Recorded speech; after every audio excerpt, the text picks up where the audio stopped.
কেমন আছো বন্ধুরা? ছোটদের পুরাণ কথা চ্যানেলে সকলকে স্বাগত। বন্ধুরা, আগের ভিডিও সূত্র ধরে আজকের কাহিনী বলছি।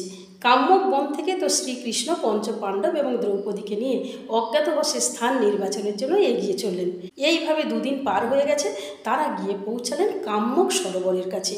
কাম্যক সরোবর অতীব সুন্দর রমণীয় একটি স্থান।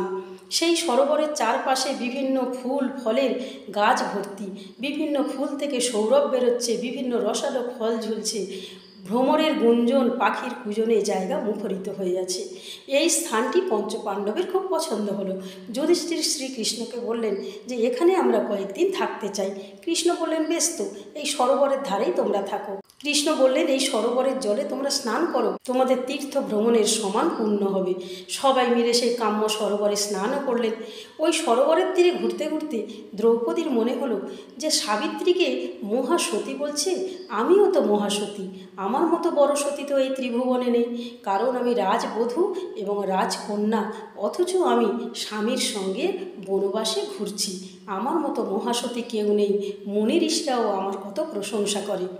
দ্রৌপদীর মনে এই অহংকার সৃষ্টি হলো, আর সেই অহংকারের কথা জানতে পারলেন শ্রীকৃষ্ণ। শ্রীকৃষ্ণ দ্রৌপদীকে সখী বলতেন।